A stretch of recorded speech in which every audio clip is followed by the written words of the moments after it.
En las clases pasadas vimos cómo se dio el proceso que da nacimiento, valga el término, al Renacimiento, y cómo el Renacimiento tiene un proceso evolutivo que se inicia en Florencia, conocido como el 400 o el 400. Pero ¿qué pasa? El Renacimiento va evolucionando y cuando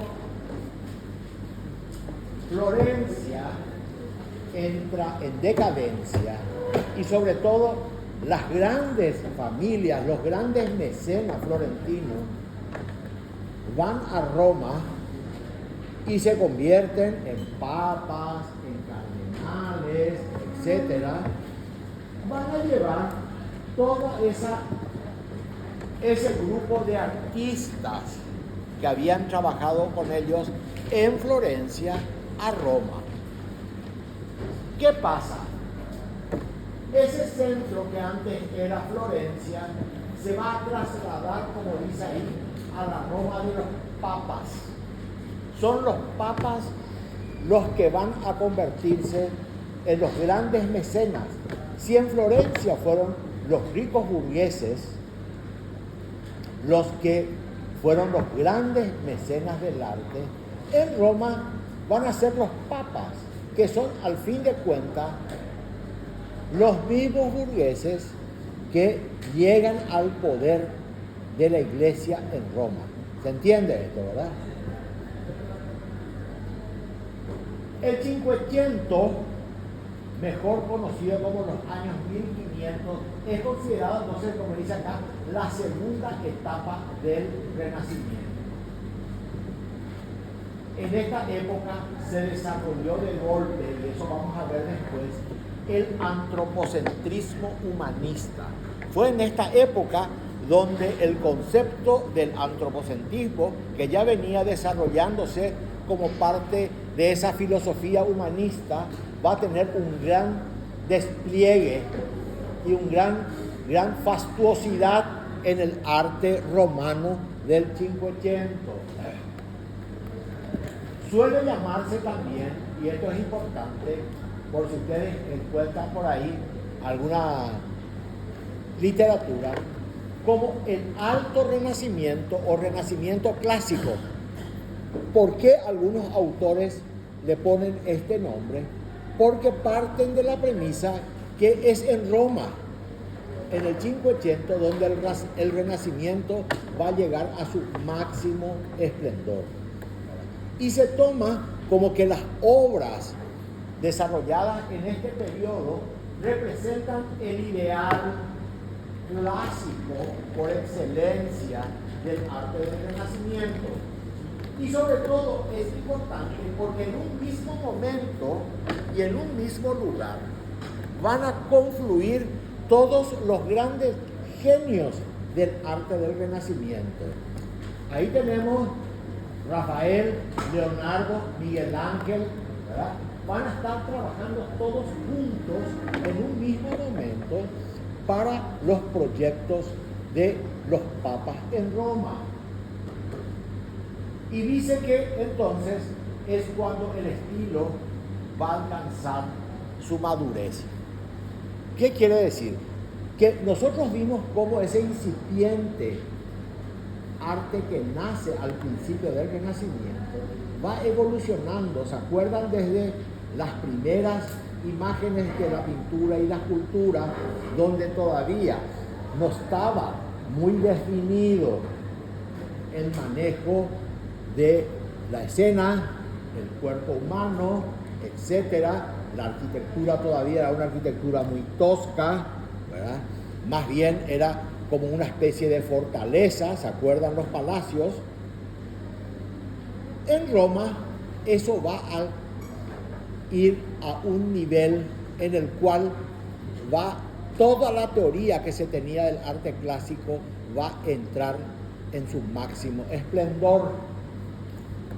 Entonces podemos decir que la ciudad de Roma fue el centro artístico en la Italia de los papas y estuvo marcado por 3 papas que van a ser importantes, no hace falta que se acuerden de sus nombres, que fueron los 3 grandes papas mecenas que van a modificar la ciudad de Roma para convertirla en capital del catolicismo por un lado y por otro lado en la capital del arte a nivel del mundo, como decían ellos en ese momento, ¿verdad? Que van a ser Julio II, León X y Sixto V. Por eso ahí habla que las intenciones de estos papas fue mezclar las intenciones tanto de carácter religioso con las de carácter político. Los papas van a ser jefes políticos.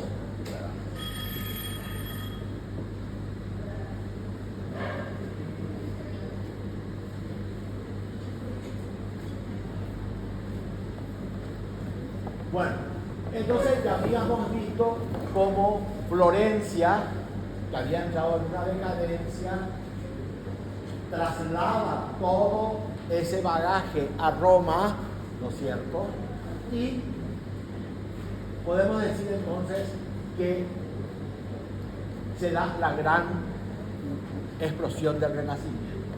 ¿Cuáles son las características, ¿no es cierto?, que hay que tener en cuenta cuando analizamos el arte del Cinquecento, del Renacimiento? El equilibrio artístico en relación a la forma y el contenido, ¿verdad? Los mensajes, cómo las formas dentro de esa estructura van a transmitir un mensaje, ¿verdad? Forma, contenido.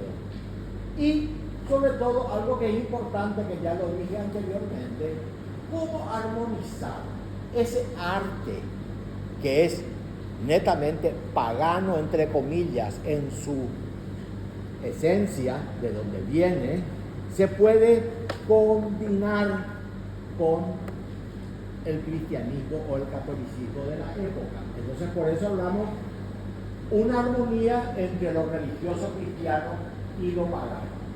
Próximo.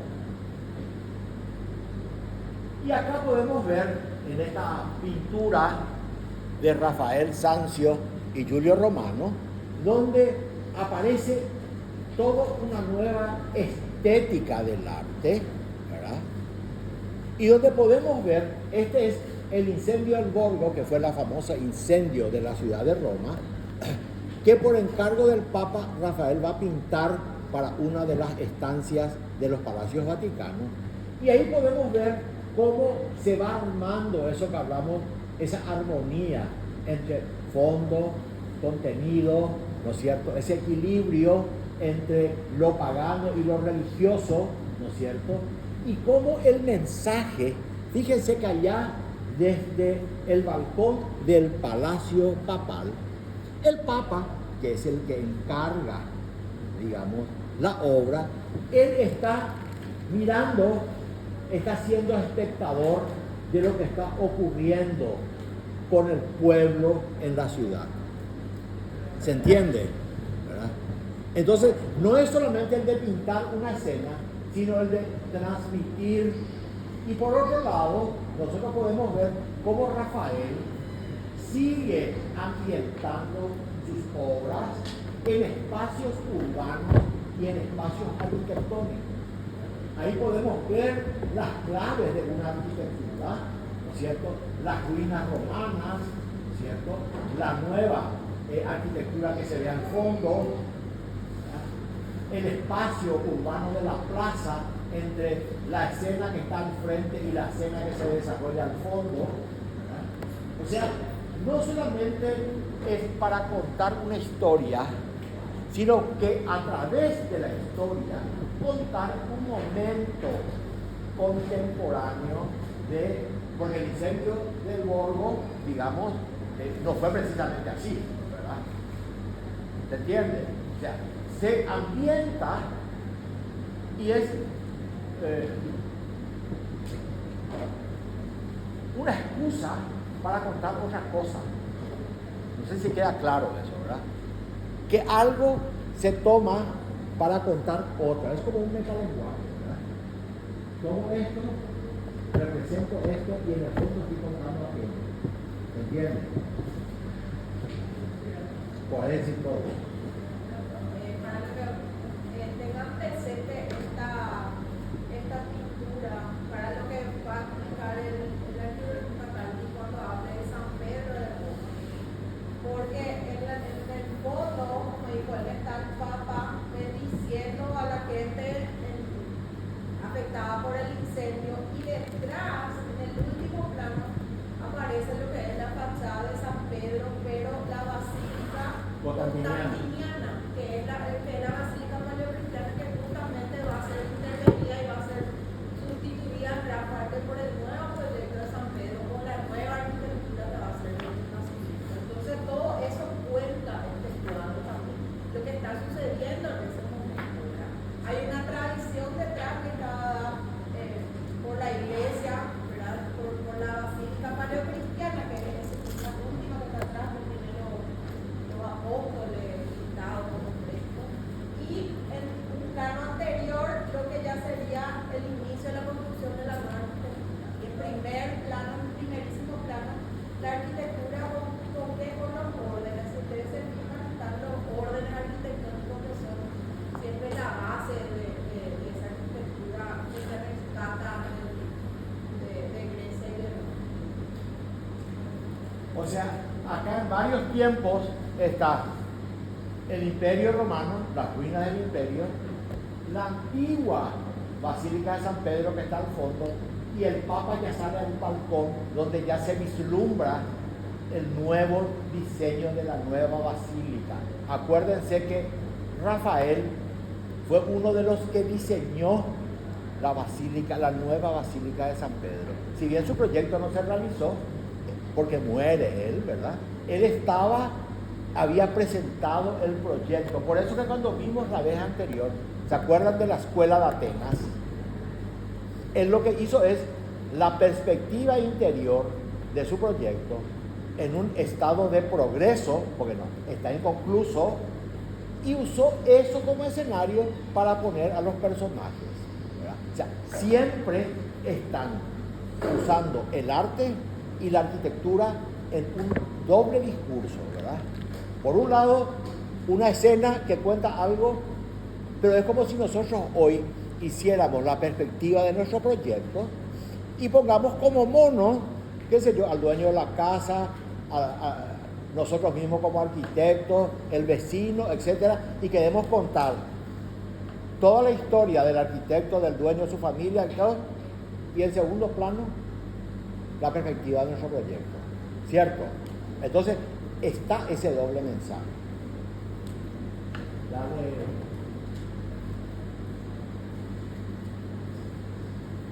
Entonces, ¿qué fue el papado? Porque acá hay que entender la figura de los papas en este periodo. No es la imagen que nosotros tenemos hoy del papa, ese pastor de la iglesia. Era muy diferente, ¿verdad? El papado durante el 500 descubrimos en ellos los mismos rasgos que encontrábamos, dice, en los déspotas, en aquellos gobernantes de las ciudades-estado, ¿verdad? Los papas se convierten en gobernantes de un estado, que son los estados pontificios, tenían un gran territorio, ¿no es cierto? No lo que hoy conocemos como la Ciudad del Vaticano, que es lo que le dejaron a la iglesia después del concordato, ¿verdad? Tenía su propio ejército, convirtiendo al Papa en un verdadero jefe de Estado, con las mismas características que cualquiera de los déspotas que existieron o existían en ese momento en otras de las ciudades, que inclusive contra los cuales los papas estaban en constante guerra, ¿verdad?, por el poder. Entonces, el papa en ese momento era eso. Pero aparte, como venían de estas familias ilustradas, tenían una gran cultura y continuaron con esa tradición de ser los protectores de las artes. ¿cierto? Por eso es que lo primero que hicieron al llegar a Roma fue rodearse y llevar a los artistas que estaban en Florencia y decir, bueno, vengan, que ahora acá hay otra oportunidad, hay dinero y hay poder, vengan a trabajar para nosotros. Porque ellos tenían que construirse en Roma una imagen nueva del concepto de papá, similar a la que construyeron antes los déspotas en las ciudades como Florencia, por ejemplo, que hicieron lo mismo. ¿Se entiende eso, verdad? Y ahí vemos, ¿no es cierto?, las figuras como el Papa Julio II, ¿no es cierto? Bueno, y que realmente estos papas lo que se propusieron es, Roma estaba devastada, ¿verdad? Lo único que quedaba era el esplendor de ese pasado imperial. Y los papas dijeron, si nosotros vamos a instalar nuestro reinado en esta ciudad, tenemos que convertir a Roma nuevamente en lo que fue la Roma originalmente. Pero Roma, como fue en la época del imperio, tenía un poder y sobre todo deslumbraba al mundo por su arquitectura, por todo lo que tenía Roma en esa época imperial. Y los papas dijeron, vamos a hacer de Roma una obra maestra, ¿cierto? De tal manera que todo el mundo, cuando vea Roma, vea el poder de la iglesia, ¿no es cierto? Porque le importaba más que lo espiritual, ¿no es cierto?, lo material, que por lo material se vea el poder de la iglesia. ¿Se entiende? Que hasta el día de hoy, no entra a la Basílica de San Pedro hoy, se queda, no digo loco, con la boca abierta, ¿verdad? De todo la grandeza y la opulencia que se construyó en esta época. Y esa es la imagen que la iglesia transmitió a través de los siglos. Entonces podemos decir que el Papa o el papado, que antes tenía así una imagen de pastor celestial, se convierte en un príncipe renacentista con amplio poder. ¿Se entiende? Es un gobernante. Territorio, riqueza, ejército, poder, todos los artistas ahí, construyamos el esplendor de la cultura, de la cultura, de la religión. Y a través de esa imagen, ese va a ser el mensaje, el meta mensaje que a través del arte y de la arquitectura la iglesia construye en el siglo XX. Eso es para que ustedes vean cómo la arquitectura siempre, en todas estas épocas, estuvo conectada con el poder. Fue el vehículo a través del cual, ya sea la iglesia, ya sean los príncipes, los reyes, o lo que sea, transmitieron su poder a través del arte y de la arquitectura. Los arquitectos estaban firmes porque ahí había trabajo y había dinero. Entonces, satisficieron todo lo que el poder les pedía. Dale, Gilda. Bueno, y por supuesto tuvimos varios pontífices, ¿no es cierto? Ustedes pueden ver que cuando vemos los apellidos de los papas, ya sean Borgia, ya sean Medici, son apellidos que nosotros los conocíamos desde antes, ¿cierto? Que llegan a tener tanto poder en sus ciudades, ya sea por lo que sea, porque tenían un vagón de plata, todo el poder, que van a conquistar el poder del papado. A vos te nombro cardenal, a vos, mi hija, a vos mi sobrino te nombro papa, y vamos, ¿cierto? Y van con su plata, van con sus artistas, para convertirse en los grandes, digamos, reyes del momento, ¿verdad?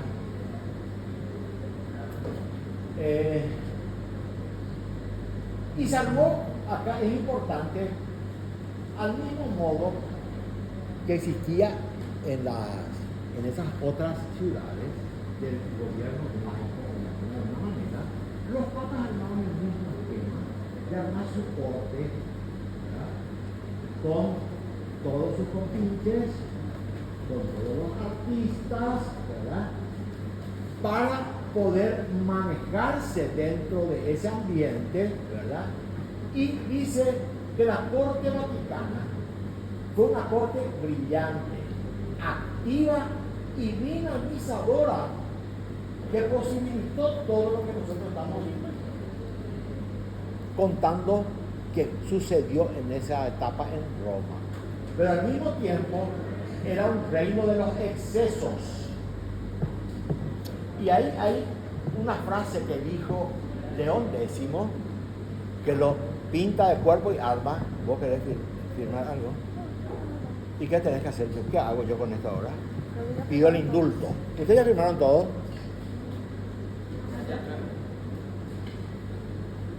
¿Qué dijo León X? Ya que Dios nos ha concedido el papado, disfrutémoslo. Hago uso de algo que me concedió Dios para disfrutarlo terrenalmente, ¿verdad? O sea, yo soy el Papa. Poder político más poder religioso. Viva la verdad. ¿Entiendes eso, verdad? Gilda. Y entre todos esos artistas, que ya lo habíamos visto antes, algunos en Florencia, que llegaron a Roma, está Bramante, ¿no es cierto?, que fue el gran arquitecto de esa Roma de los papas, ¿verdad? Él ya había trabajado en Florencia con gente de renombre como Brunelleschi o Alberti, y cuando llega a Roma es contratado por el Papa, y acá podemos ver en estas imágenes, en estos cuadros que fueron pintados, a un Bramante presentando al Papa, ahí se ve en el rollo de papel, su proyecto para la basílica. El Papa lo contrata y le dice, bueno, esta basílica vieja no nos sirve. Esto es de la época pasada. Nosotros necesitamos que acá se diseñe y se construya algo grandilocuente.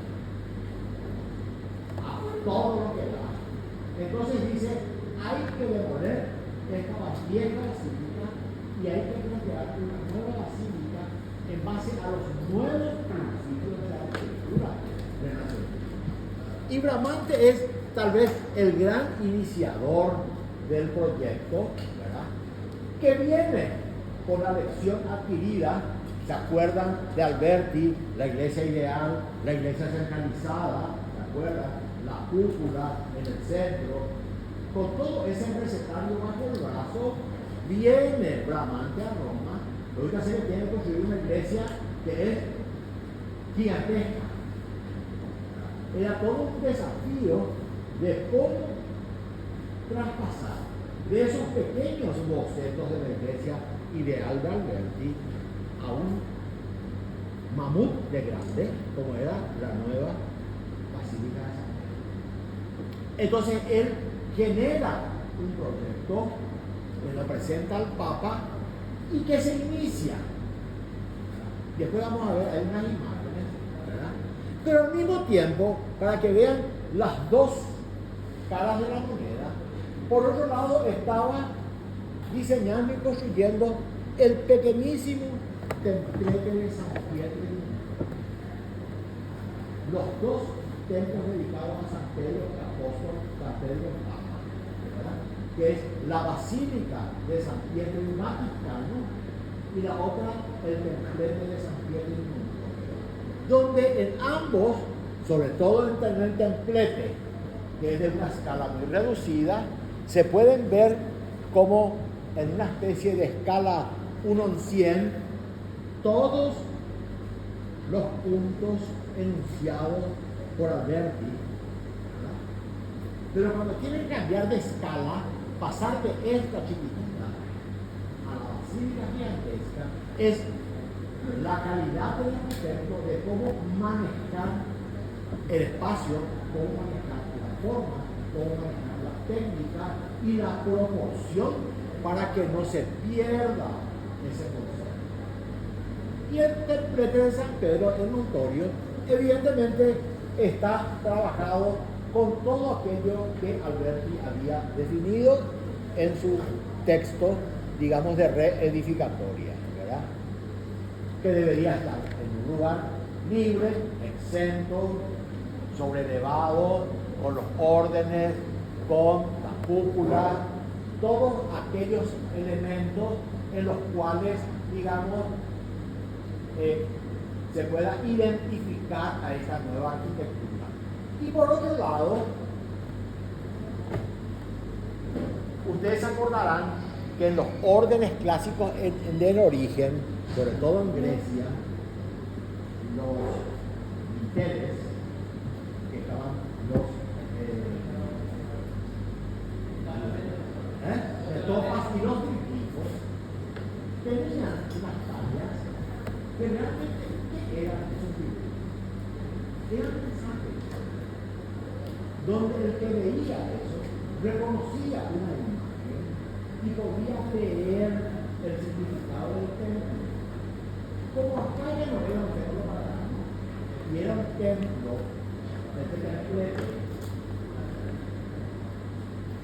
pagado por el Papa para un templo católico, dedicado a San Pedro, había que cambiar. Entonces el Renacimiento entendió algo que es importante, que los sistemas no son cerrados, que los sistemas son abiertos y que yo puedo usar el orden con libertad. Entonces, si yo puedo usar con libertad, puedo cambiar la clave y decir, en vez de esos simbolitos en la metroca y grifo, pero a los griegos les servía, nosotros vamos a poner ahora la tiara pontificia, el cáliz o la patena, para transmitir el mensaje de que este es un templo católico y sobre todo el Papa, que fue el Papa el que pidió y financió la construcción de este templo. ¿Se entiende? O sea, hay toda una estructura lingüística, digamos, que se maneja también de tal manera que el mensaje que transmite sea claramente traducible. ¿Algo que le compartir? Sobre todo en relación al mensaje, el llamante va a retomar la estructura centralizada de los templos paganos y los va a recodificar ahora, pero volviendo a cómo era la estructura del origen. Es decir, el orden va a seguir siendo estructural, el entablamento obviamente en una estructura circular va a tener que ser circular porque va a tener que acompañar a la disposición de las columnas, como si fuera la galería exterior que acompaña todo un recorrido, un estilo al modo de las estructuras griegas, y obviamente va a tener que sacar ese código de origen del templo pagano, y ahora nos va a querer mostrar no solamente que es papal, sino que está dedicado a San Pedro, que fue el primer papa, que fue a quien Cristo le entregó las llaves.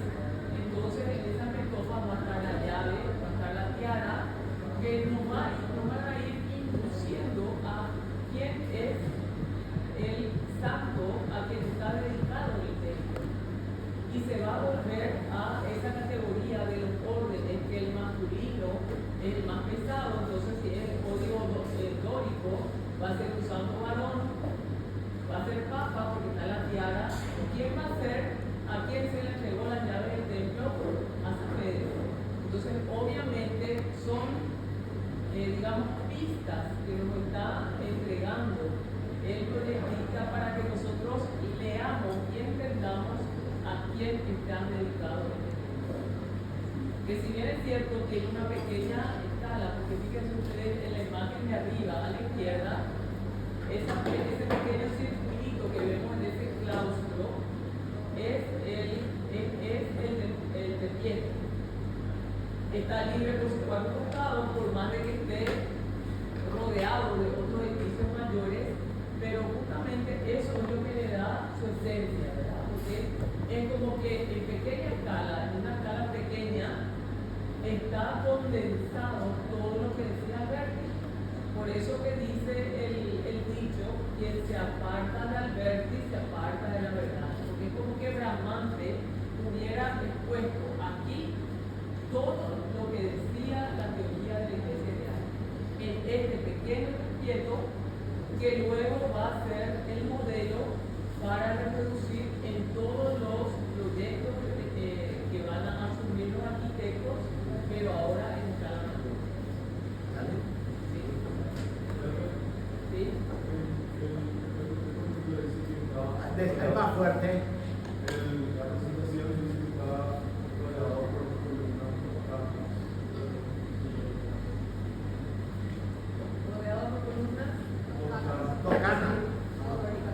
Toscana. ¿Sí? Sí. Lo que pasa es que, viste que los renacentistas también manipularon un poco los órdenes y entonces le hicieron unos cambios y algunos le llaman toscano porque no es el dórico puro, tiene algunas modificaciones, ¿verdad? El orden lo que importa, ¿verdad? Acá no hace falta saber de memoria qué orden es, salvo cuando el orden es utilizado para transmitir un mensaje. Ustedes saben que los griegos, el dórico, utilizaron para transmitir un mensaje de fuerza y estaba destinado a dioses. Y los otros estaban destinados a diosas, porque eran más elegantes, menos viriles, se entiende, ¿verdad? Menos el Parteno, que está dedicado a una diosa y tiene orden dórico porque ella representaba la fuerza. Ella era una mujer muy especial, ¿ok?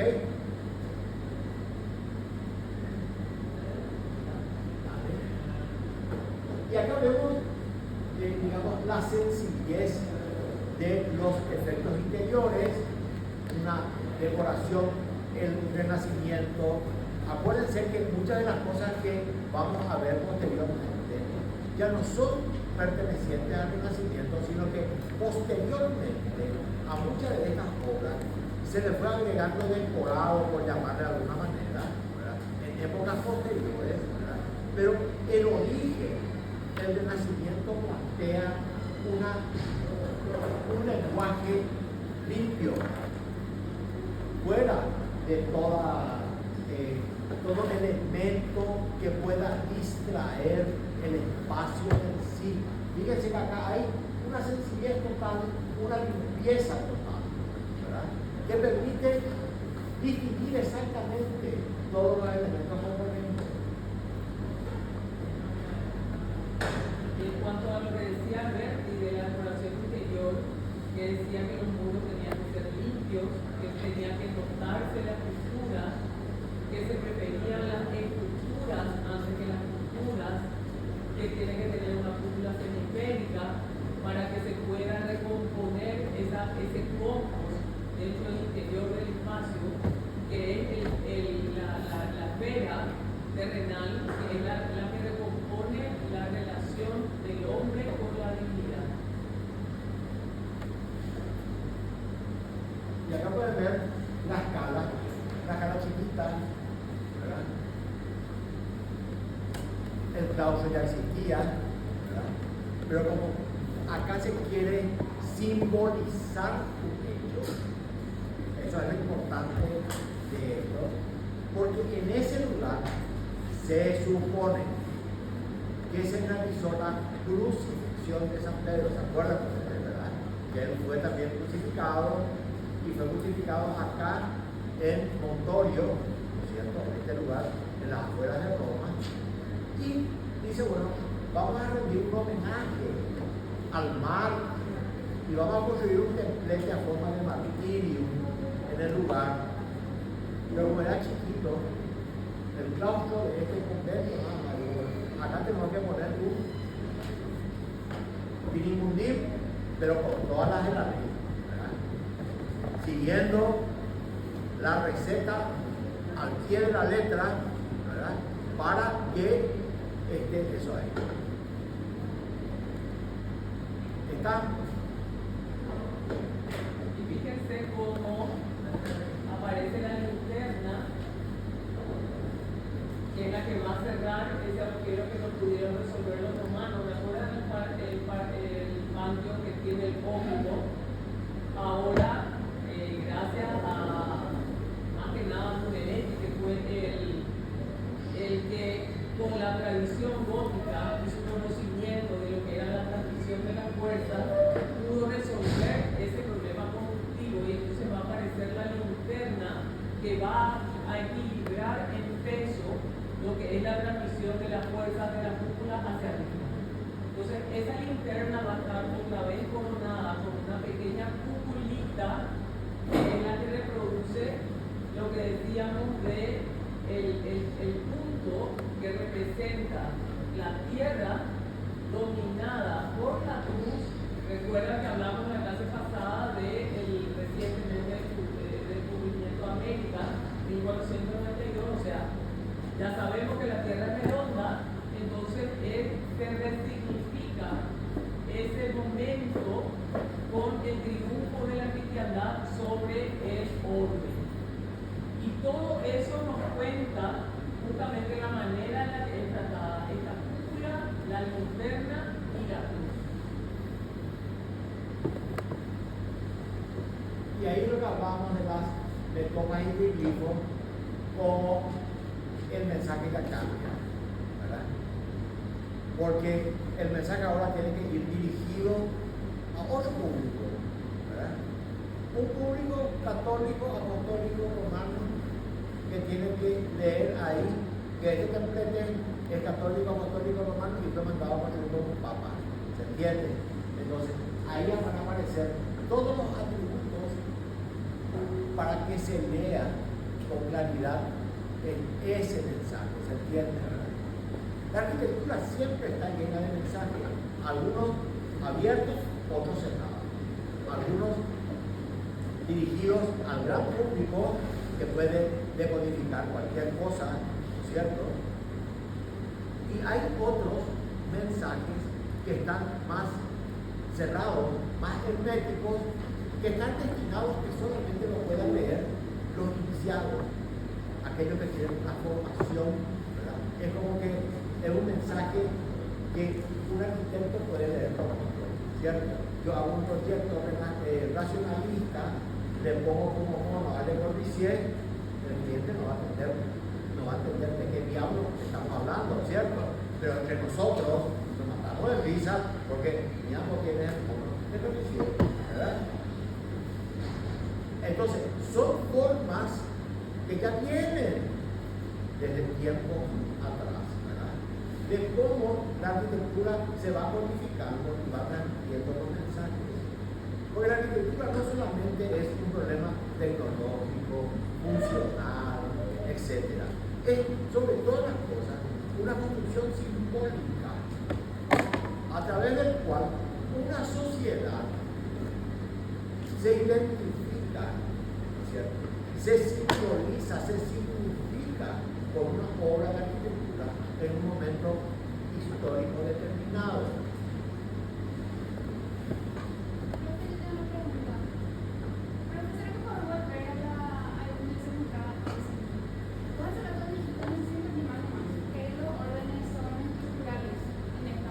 En esta obra son estructurales. Pero los de afuera no. Los de afuera, claro. Porque se ve que se mezcla también con las columnas adosadas. No, columna adosada no existe en Liga, mala palabra. Pilastra. La columna es redonda y siempre está exenta. Esa es la teoría fundamental, ¿verdad? Y acá Bramante utiliza en el sentido estricto columna interna, ¿verdad? No usa columna y arco, ¿cierto? Acá ya resuelto el problema del error de lectura que vimos en las primeras obras de Florencia, donde las columnas sostenían arcos de medio punto, se dice no, la estructura es, o sea, el orden es estructural. Entonces, como decía Alberti, la pilastra es parte de un muro, ¿verdad? Entonces, si se va a usar una columna, se usa adosada a un muro, como fue en el caso del Coliseo Romano. ¿Se acuerdan?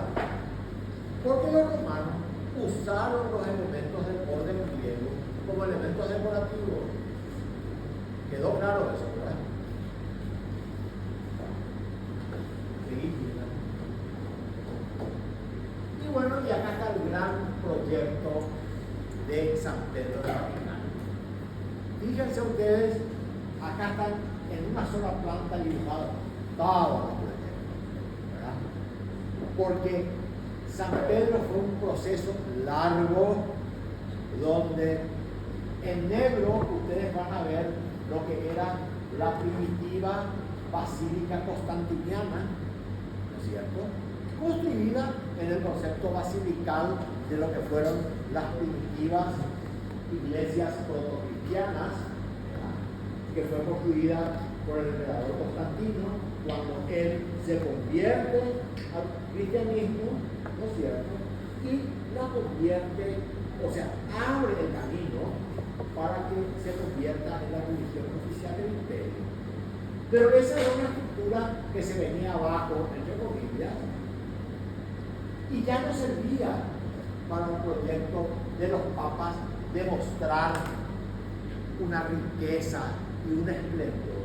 Entonces se dijo, devuélvase y llamemos a un arquitecto que nos haga un proyecto. Ustedes pueden ver ahí el tamaño negro implantado en el que está en rojo, que es el proyecto renacentista de la basílica. Y ustedes pueden ver la relación del espacio gigantesco que hay entre una y otra, porque la basílica constantiniana es una parte, lo que está delante es el atrio. ¿Se acuerdan de eso? ¿Que vieron ya esto? ¿Verdad? Bueno, entonces realmente lo que se arma es la gran construcción, ¿verdad? Y varios arquitectos van a pasar: Rafael, Diamante, Miguel Ángel, que es el que va a hacer el proyecto definitivo. Luego van a estar otros arquitectos que van a generar pequeñas modificaciones y otro que ya va a hacer una nueva modificación a los efectos de estirar una de las alas de esa planta centralizada de Miguel Ángel para darle mayor capacidad de fieles al edificio. ¿Cierto? Y acá podemos ver las imágenes. A la izquierda tenemos planta y una axonometría de lo que era esa primitiva basílica. Abajo hay una representación pictórica y acá a la derecha estos son unos dibujos que fueron realizados por un artista, creo que era holandés, que estaba en Roma y se dedicó a hacer sketch del proceso donde quedó registrado cómo mientras se demolía por partes la antigua basílica, porque el Papa le dijo, no me devuelvas de una sola vez porque tiene que seguir funcionando. Entonces, hacerme un proyecto en el cual me devuelvan por parte para hacer la nueva y luego a medida que vaya avanzando me vas a devolver lo siguiente. Y esta artista nos muestra, fíjense, los restos de la antigua basílica. Ahí pueden ver todas las columnatas en ambos lados de lo que era la nave central de una típica basílica, y pueden ver que al fondo la aparición de los grandes elementos estructurales del proyecto renacentista. Y ahí pueden ver ustedes la diferencia de la escala que hay entre lo que queda y lo nuevo que se está haciendo con un criterio estructural, tecnológico y espacial totalmente nuevo. Es la magnificación de esa arquitectura clásica desarrollada por el Renacimiento en una obra gigantesca. Y acá tenemos esta evolución desde lo que era el proyecto de Tamante, que ustedes pueden ver ahí en planta, en una maqueta, ¿no es cierto? El detalle de cómo él pensó la cúpula. Fíjense que es una cúpula montada sobre una base en el cual tiene todo un sistema estructural de columnas exentas que sostienen, digamos, a la cúpula. La cúpula no se asienta sobre ningún muro, sino que trabaja sobre eso que se puede ver ahí, que es esa como una galería, ¿no es cierto?, que sostiene la cúpula. Y el proyecto de él, por supuesto, era el de una nave central con una cúpula central y luego 4 cúpulas laterales y 4 torres.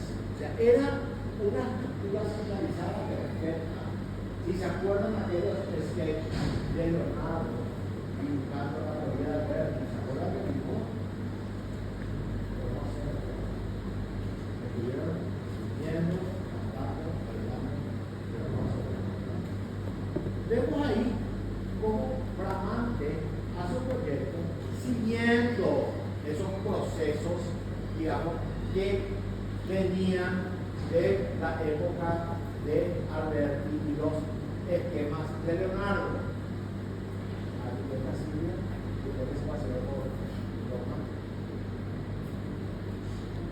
Dale, continuamos. Y luego viene Rafael, que cambia.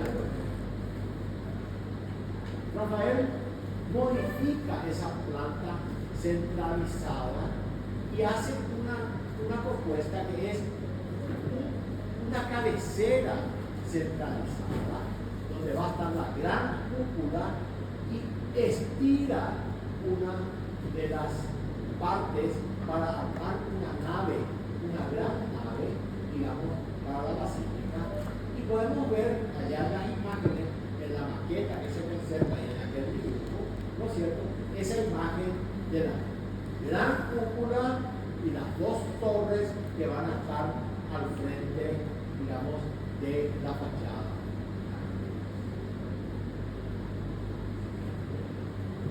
Y acá vemos esquemas originales, no son dibujos originales de cómo evoluciona un proyecto para San Pedro. Pero fíjense lo que hablamos antes de esa filosofía de los papas, de cómo hay que construir el poder de la iglesia y hacer de Roma la ciudad de los grandes edificios que compitan con esa tradición del antiguo imperio para que aparezcan estas mega obras. Dale, Gilda. Dale. Dale. Pasando. Bueno.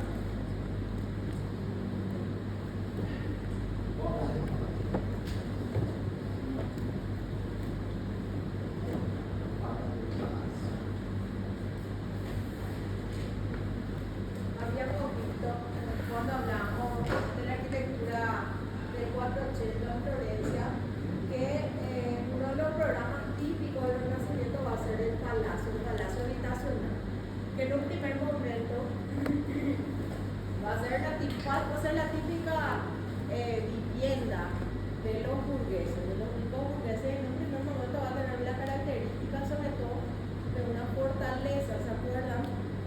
Con la piedra así muy rústica que va que se va trabajando de lo rústico a lo más liso, ascendiendo los niveles, se acuerdan, para dar todavía, a pesar de ser una vivienda, un edificio habitacional, en la ciudad todavía una suerte de robustez y de protección, ¿verdad? Por todos los tumultos que todavía se daban en la ciudad, porque había una inestabilidad política por esas tensiones que había entre las familias burguesas que buscaban manejar la ciudad, sobre todo Florencia, ¿verdad? ¿Se acuerdan que hablamos de los Medici y de los Pazzi, por ejemplo? El palacio habitacional, típico programa renacentista, va a evolucionar en el 580, ¿verdad? Y si ustedes se fijan, el Palacio Farnesio, que en origen es obra de Antonio Zangalo, las características básicas del palacio se van a mantener, pero hay otras que se van a modificar en esa evolución que se va a dar del primer renacimiento, del 480, ¿verdad? Al renacimiento pleno maduro, el 580 o renacimiento romano. Entonces tenemos que se mantiene siempre el volumen puro cúbico, ¿verdad? Los tres niveles, tripartitos, los tres niveles, pero van a haber ciertas cosas que va a cambiar. Aquí va a desaparecer esa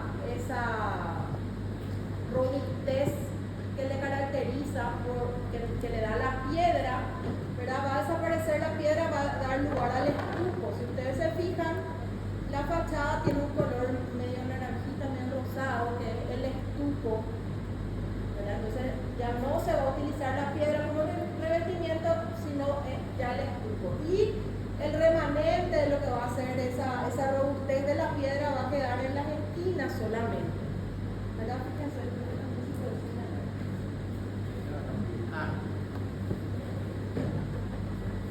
La esquina, que dicho sea de paso en el vocabulario técnico, eso se llama adaraja, ¿verdad? Pero se mantiene el adaraja. Se mantiene el volumen cúbico, los tres niveles, ¿verdad? Y la gran cornisa, esa lectura exenta de ese volumen cúbico en la ciudad, ¿verdad? Que se lee como, en este caso, sí está en una sola manzana, pero se puede dar el caso que esté alrededor de otro edificio, pero siempre va a buscar leerse de manera unitaria, de manera exenta el edificio, ¿verdad? Y algo que empieza a cambiar desde el palacio habitacional florentino al romano va a ser la relación con la ciudad, ¿verdad? Esa especie de fortaleza que eran los palacios florentinos, ¿verdad? Con las ventanas altas y el acceso así como cerrado va a cambiar. Fíjense lo que es el acceso ya del palacio romano, que es como más amigable, como más relacionada a la ciudad. Las ventanas ya tienen otra proporción, ya son más bajas, más amplias, similares a las ventanas de los siguientes niveles, y esto amplía la relación con el espacio urbano. Ya no hay esa fortaleza que busca protegerse del espacio urbano, sino es el edificio que dialoga con el entorno, y que vamos a ver cómo esto va evolucionando luego en el barroco. El espacio urbano se hace cada vez más importante y cada vez dialoga más con la arquitectura interior, y esto es lo que va a cambiar en el Palacio Romano, ¿verdad? Entonces vemos una puerta que tiene también mucho más jerarquía. ¿Por qué? Porque aparece un balcón que antes no existía en el Palacio Florentino. ¿Por qué? Porque habíamos visto que el edificio se vuelca hacia donde, hacia el cortile, que es el patio interior, ¿verdad? El palacio mira más hacia el cortile y sí tiene ventanas hacia el exterior, pero no muchas relaciones, como que se protege el exterior. El Palacio Romano no, el palacio aparece un balcón que nos habla de aprovechar las vistas hacia la piaceta que siempre, o hacia la plaza pequeña que está siempre en el frente, ¿verdad? Entonces, la puerta principal coronada por ese balcón le da una jerarquía. Ya no es una fachada que es que tiene un tratamiento similar en todos sus ejes, ¿verdad? Sino que aparece un eje principal marcado por esa entrada que tiene una jerarquía por la manera en la que se trabaja. La propia puerta, como está trabajada, el balcón que aparece, ese coronamiento que tiene ese balcón, que aparece ya, por supuesto, una abertura que es una puerta ya hacia el exterior en el balcón. Por supuesto, como dije, van a haber características que se mantienen: el volumen cúbico, la cornisa, los 3 niveles, ¿verdad? Pero otros diferentes, ¿verdad? Como la aparición del eje, la jerarquización de la abertura, la mayor relación con la ciudad, la desaparición del almohadillado, que es el trabajo de la piedra, ¿verdad? Para dar lugar al estuco, y solamente se refuerzan esas esquinas para no quitarle del todo la robustez del volumen. En el interior, por supuesto, la estructura de la organización espacial va a ser la misma: un portil central y las habitaciones alrededor, ¿verdad? Pero las habitaciones van a mirar al portil y también van a mirar a la ciudad, ¿verdad? Van a tener mayor relación con la ciudad. Otra cuestión de la que hablamos, la que había explicado el arquitecto Cataldi, es la manera en la que se utilizan los órdenes con respecto al arco, ¿verdad? El primer renacimiento es característico porque utiliza, los arcos se apoyan directamente sobre las columnas, algo que desde el punto de vista cultural y visual es ilógico, ¿verdad? Porque nunca se había usado así, de esa manera.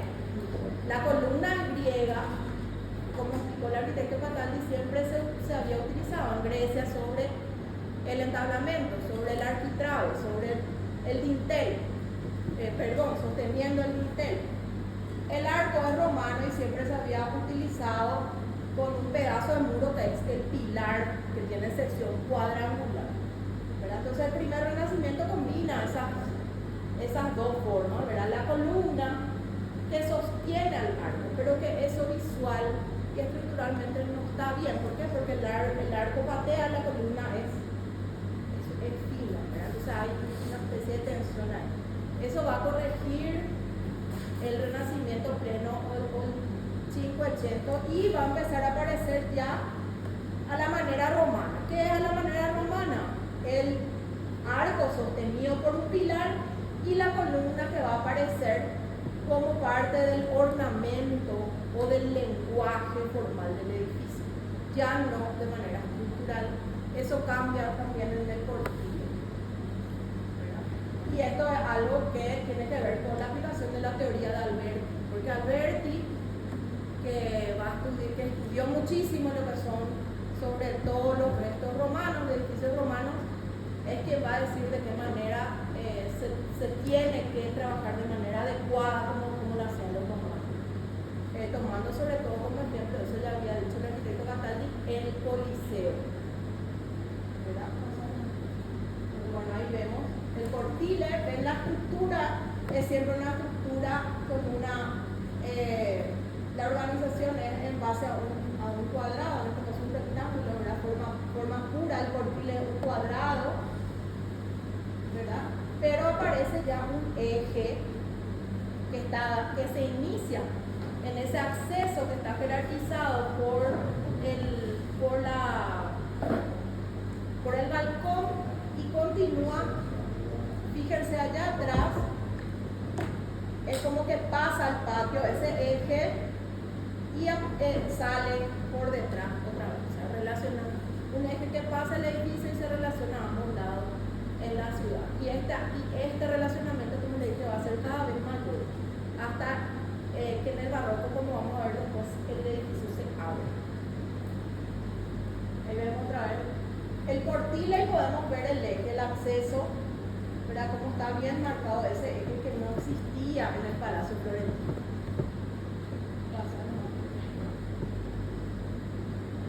Aquí vemos lo que es el trabajo en el patio ya posterior, ¿verdad? Entonces aparece a lo que el Palacio Florentino no tenía, porque el Palacio Florentino era ese cuadrado, cerrado, el cortile y nada más, y cerrado a la ciudad. Aquí empieza del lado del frente con esa jerarquización y relación a través del balcón, un eje que traspasa el cortile y deriva en un pequeño patio por detrás.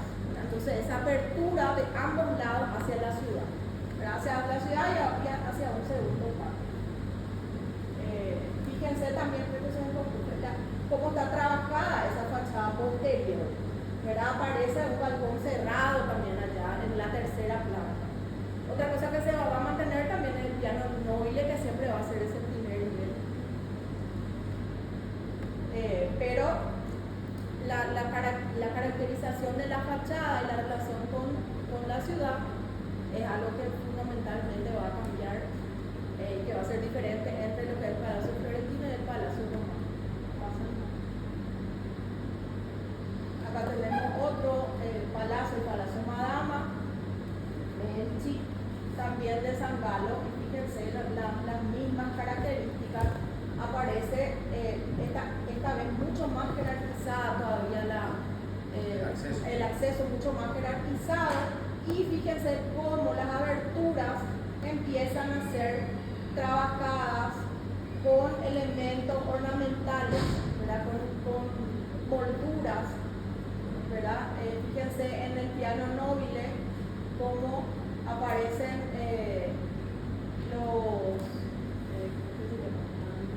los áticos semicirculares, y en el centro el ático roto, que eso ya empieza ya a entrar en lo que va a ser manierismo, ¿verdad? Porque el ático roto, o sea, el ático siempre es triangular y cerrado.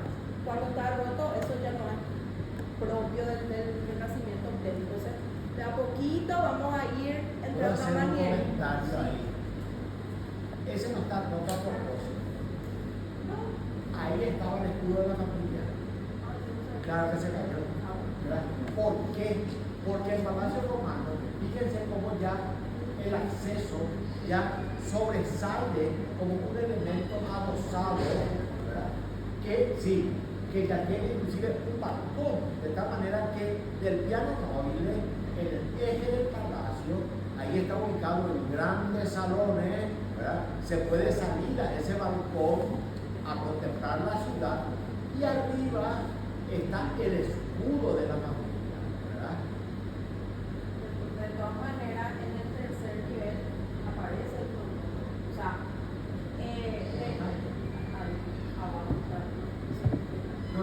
ese sí, ¿verdad? Que es un ático que tiene solamente las dos partes del triángulo y la base no existe.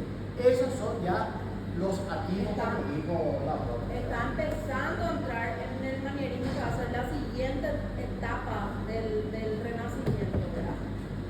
Pero fíjense el trabajo en las aberturas. ¿Se acuerdan? En el primer Renacimiento teníamos las ventanas geminadas como una doble ventanita, y había un recercado, se llama eso, un trabajo de la piedra que marcaba las aberturas, pero no era tan sobresaliente, no era tan moldurado como en este caso. Aquí tienen mucho más presencia, están mucho más trabajadas las aberturas, y tratando de crear ese juego de luz y sombra que va a ir buscando posteriormente. Se trabaja mucho más de manera plástica, cuidando mucho más los detalles hacia la ciudad, porque esa es la preocupación, cuidar los detalles hacia la ciudad, esa mayor relación con la ciudad. Y por supuesto el estuco, los tres niveles, la cornisa, las alarajas que aparecen en la esquina, y la relación con la ciudad a través del acceso y de las aberturas de la planta baja, que son mucho más bajas. Pero fíjense ustedes que tienen balcones cerrados. Acá quiero hacer un stop. Fíjense bien cómo dentro de las similitudes entre el Palacio Florentino del 400 y el Palacio Romano del 500 hay muchas diferencias, similitudes y diferencias en el manejo de la relación del espacio, en la relación del espacio del palacio por la ciudad y con otros espacios interiores como ser el acceso, el portile, la salida, el jardín, como secuencias, digamos, de un recorrido que el palacio florentino no tenía, como la imagen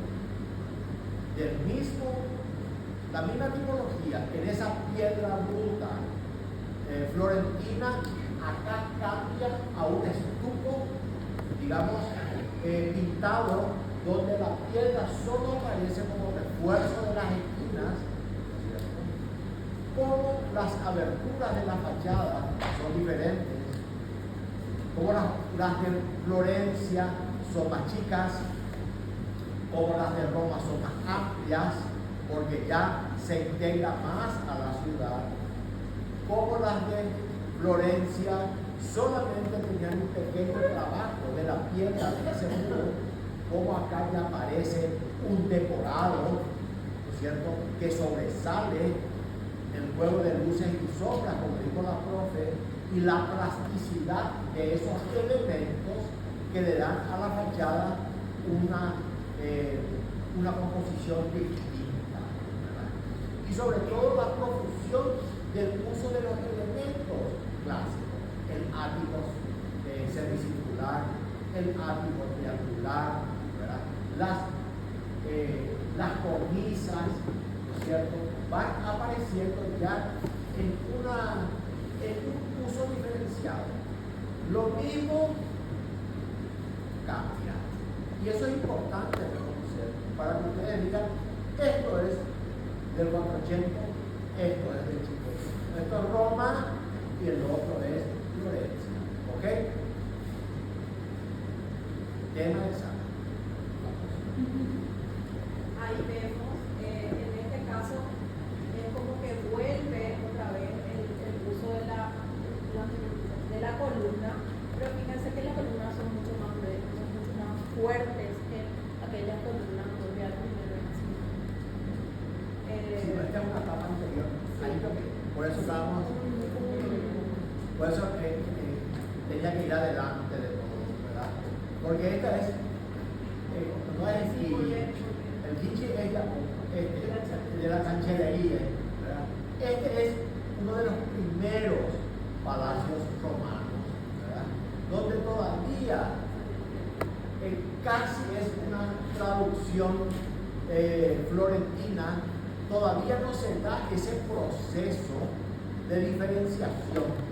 La Cancellería es todavía siguiendo el modelo florentino. Fíjense en la fachada, fíjense en el portile, fíjense en las columnas con los arcos, cosa que después ya desaparece y la arquitectura romana adquiere ribetes propios. Pero sin embargo, hay ya unos cambios, ¿verdad? A ver fíjense en la fachada, a ver quién me puede decir qué cambio se da respecto al palacio florentino de este primer palacio. Ya tiene, exactamente, ya tiene el acceso marcado, ya aparece el balcón, y si se fijan, por más de que las aberturas del primer nivel son diferentes a las de los siguientes, igual son un poquitito más amplias, ¿verdad?, o más relacionadas a la ciudad que la del Palacio Florentino, ¿verdad? Y también en lo que es el trabajo de las aberturas, ¿verdad?, está un poquitito. Si bien se mantiene esa lectura del almohadillado, ¿verdad?, el trabajo de la piedra sobre la superficie de la fachada, hay ciertos cambios que ya se producen, ¿verdad? Y esto va a ir avanzando.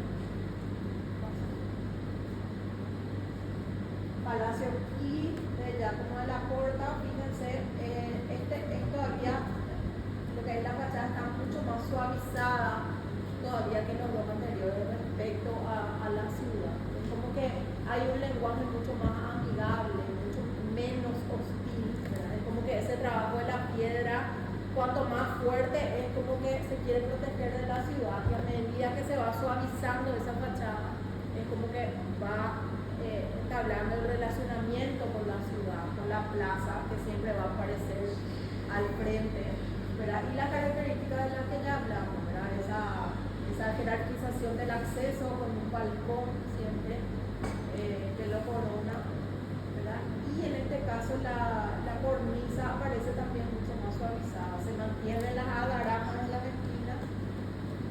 Esta se le agregó un último nivel, ¿verdad? Su cornisa se ve todavía, pero se pierde con el agregado del último piso, del último nivel. Acá hay una cosa, salvo del Palacio de la Cancellería, que fue un edificio institucional, ¿cierto?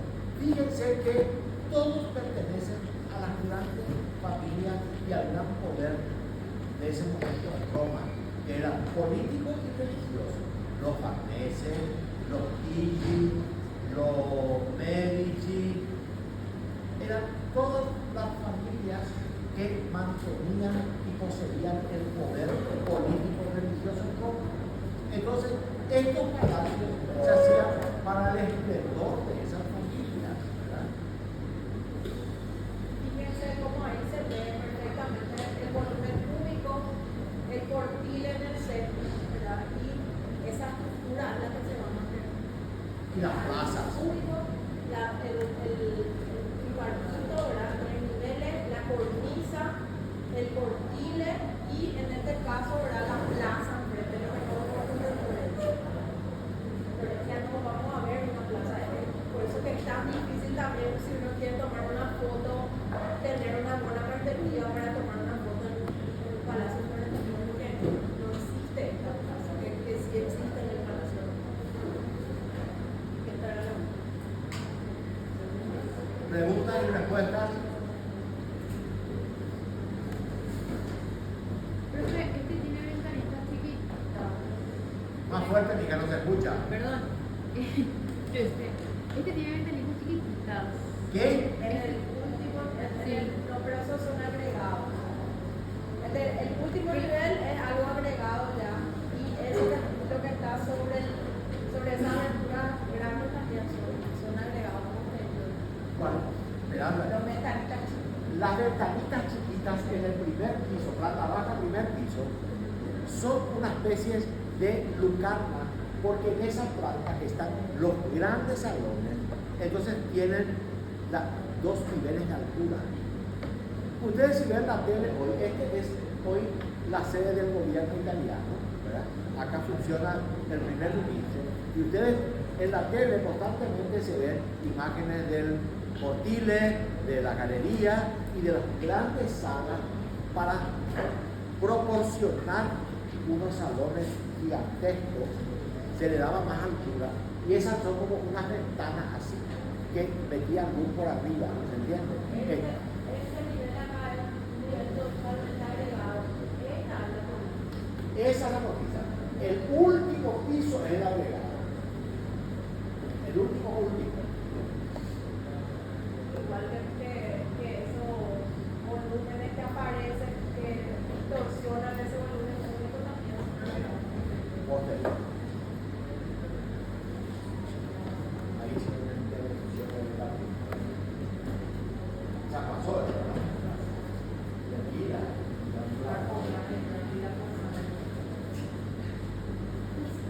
Bueno, está todo. Firmaron la lista. ¿Dónde está la lista?